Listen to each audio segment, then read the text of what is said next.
What's up, guys? Your boy, 22K13. I'm going to talk about how the Chicago Bulls offense can reach its full potential next season. And this comes from BleacherReport.com. For the past 5 years, defense has been the Chicago Bulls calling card. That's all about to change.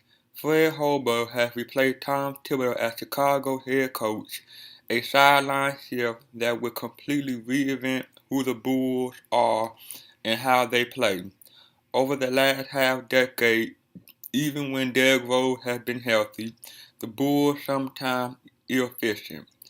Off-lumbering offense was an odd ancillary device, something that always took a backseat to the defensive identity Thibodeau championed all the way to the unemployment rank.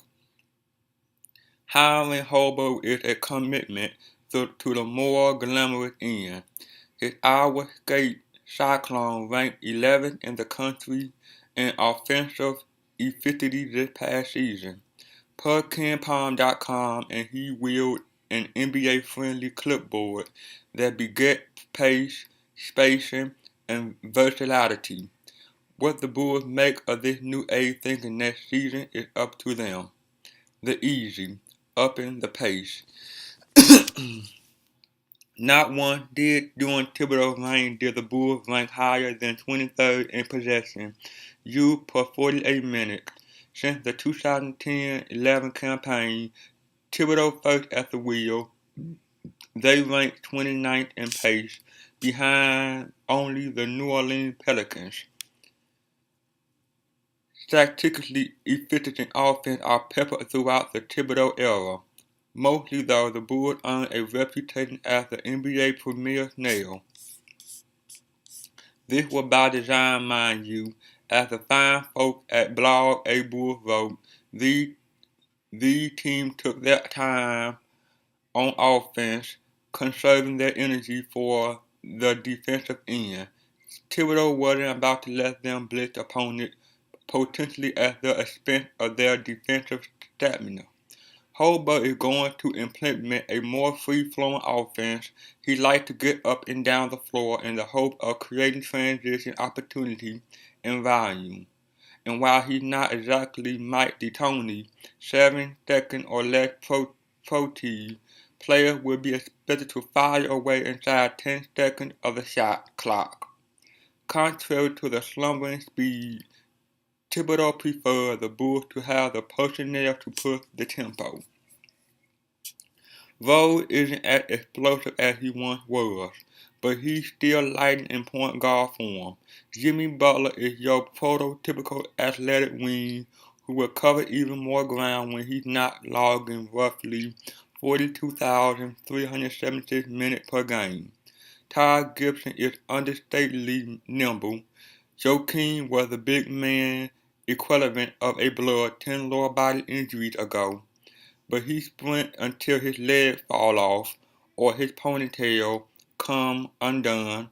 Doug McDermott and Nikola Mirotic will be off to the race knowing that transition threes are no longer outlawed, and Aaron Brooks, should he return, wear a jackpack or for a jersey and roller skates for shoes.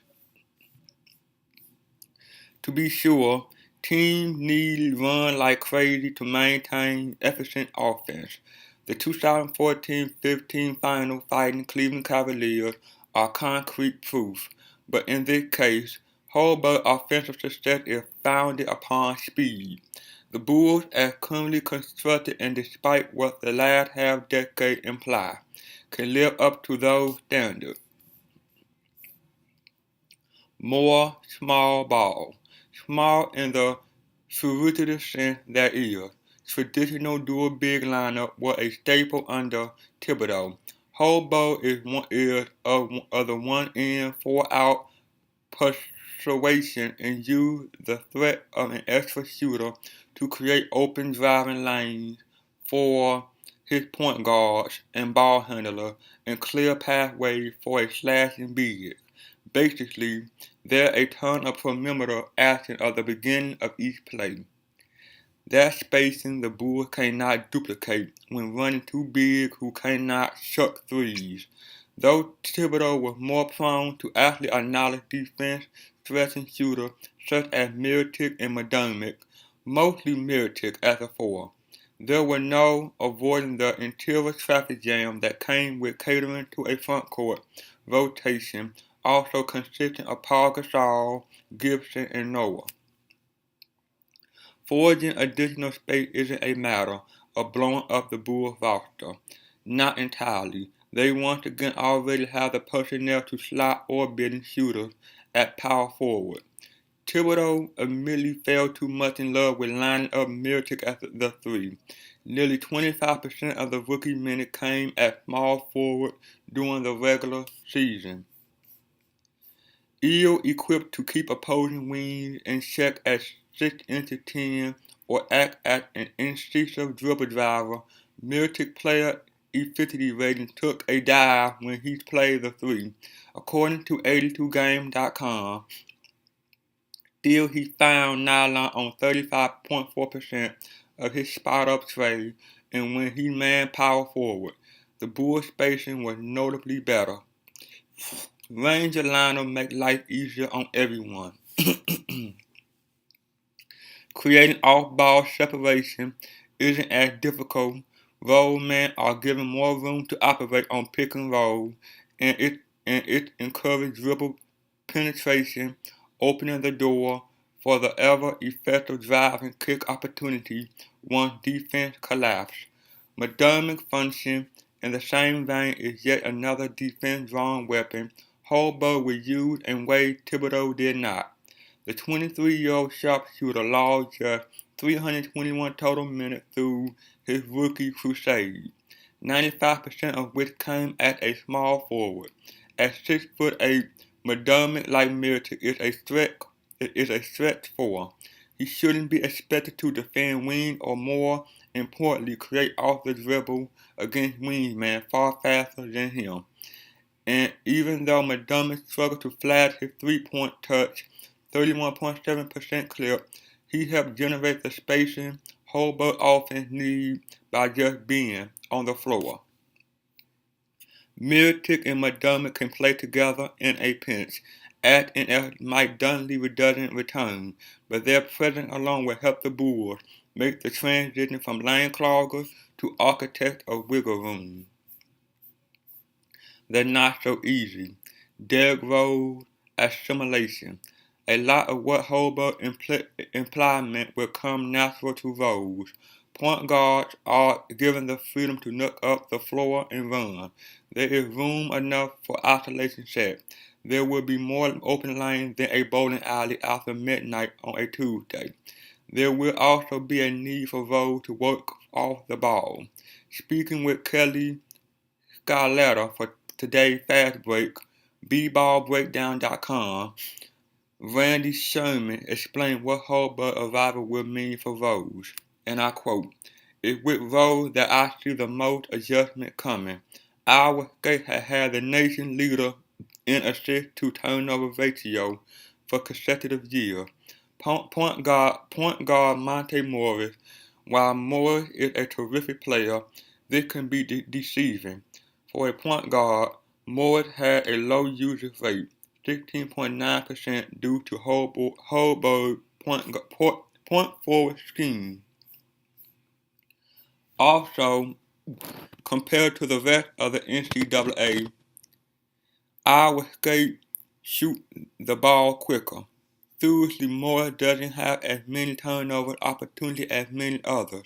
It seems that in college basketball, the longer the possession, the higher the likelihood of the next pass being a turnover becomes. And Iowa State doesn't have long offensive possession. I would anticipate a Bull team with the ball in the hands of Rose less. Rose had never posted a usage rate lower than 22.6. He used to working with the ball in his hand. More than 65% of his made baskets went unassisted during the regular season, and he shot just 28.9% on standalone look. It helped that the Bulls don't really have a point forward who will force Rose to seize control of the rock, but they do have Butler, and reflective offense functions best when plotted by a floor general who can dabble in spot-up three-point shooting. Think Steve Nash with the Phoenix Suns or Stephen Curry with the Golden State Warriors. Rose has never been that guy, nor will he ever be.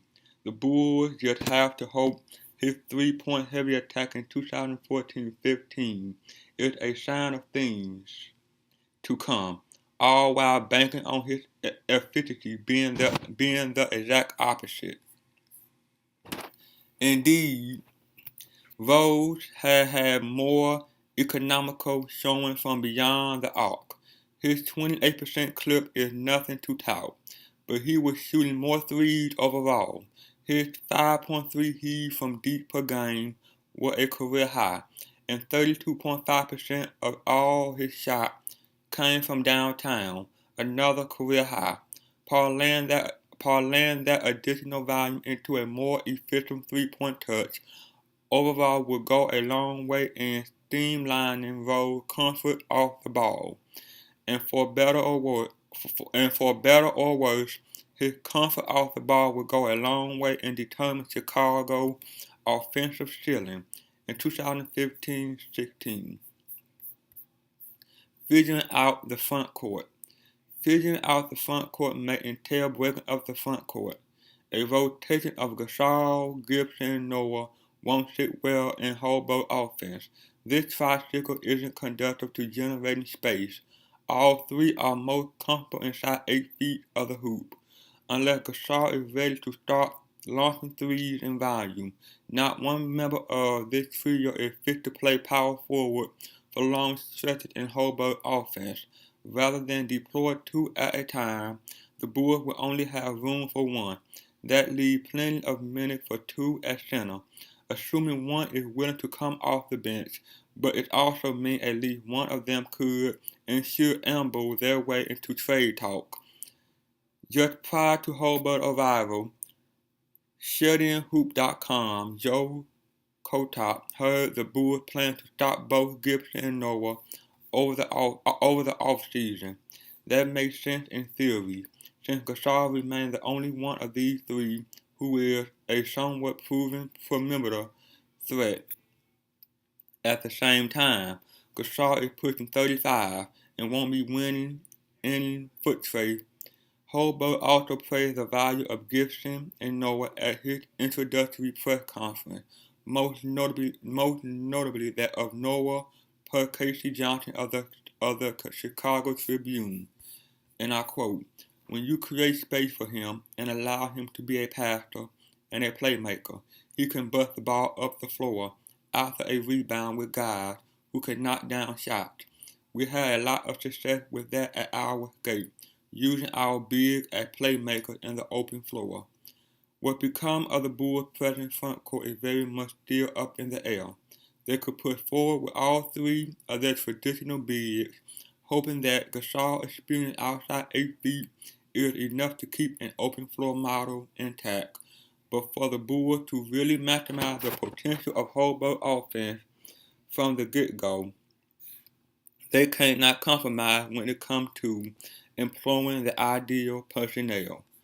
Well, that is, guys. Like, comment, subscribe. See you guys on the next one. Peace.